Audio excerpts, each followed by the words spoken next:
സഹകരണ വകുപ്പ് consumer fed Christmas പുതുവത്സര വിപണിക്ക് തുടക്കം. സംസ്ഥാനതല ഉദ്ഘാടനം കോട്ടയം ഏറ്റുമാനൂരിൽ നടന്നു. സഹകരണ മേഖലയുടേത് സാമൂഹിക പ്രതിബദ്ധതയാർന്ന പ്രവർത്തനങ്ങളാണെന്ന് മന്ത്രി വി.എൻ. വാസവൻ പറഞ്ഞു. സഹകരണ മേഖലയുടേത് സാമൂഹിക പ്രതിബദ്ധതയിലാർന്ന പ്രവർത്തനങ്ങളാണെന്ന് മന്ത്രി വി.എൻ. വാസവൻ. അതിന്റെ ഭാഗമായിട്ടാണ് സഹകരണ വകുപ്പ് കൺസ്യൂമർ ഫെഡ് വഴി സബ്സിഡി നിരക്കിൽ ജനങ്ങൾക്ക് നിത്യോപയോഗ സാധനങ്ങൾ നൽകുന്നത്. കൺസ്യൂമർ ഫെഡ് സംഘടിപ്പിക്കുന്ന ക്രിസ്മസ് പുതുവത്സര വിപണിയുടെ സംസ്ഥാനതല ഉദ്ഘാടനം കോട്ടയം ഏറ്റുമാനൂരിൽ നിർവഹിക്കുകയായിരുന്നു മന്ത്രി.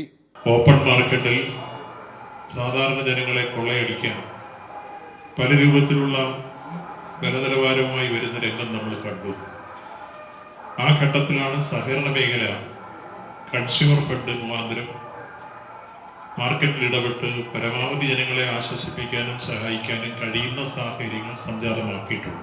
13 ഇനം നിത്യോപയോഗ സാധനങ്ങൾ സബ്സിഡി നിരക്കിലും മറ്റ് ഉൽപ്പന്നങ്ങൾ 10 മുതൽ 40% വരെ വിലക്കുറവിലുമാണ് ക്രിസ്മസ് വിപണിയിലൂടെ ലഭിക്കുക. ഏറ്റുമാനൂർ നഗരസഭാ അധ്യക്ഷൻ ലൗലി ജോർജ് പടിയറ അധ്യക്ഷയായി. ജില്ലാ പഞ്ചായത്ത് പ്രസിഡന്റ് കെ.വി. ബിന്ദു ചടങ്ങിൽ മുഖ്യാതിഥിയായിരുന്നു. സാംജിത് ആർപ്പൂക്കരയ്ക്കൊപ്പം സനോജ് സുരേന്ദ്രൻ, കൈരളി ന്യൂസ്, കോട്ടയം.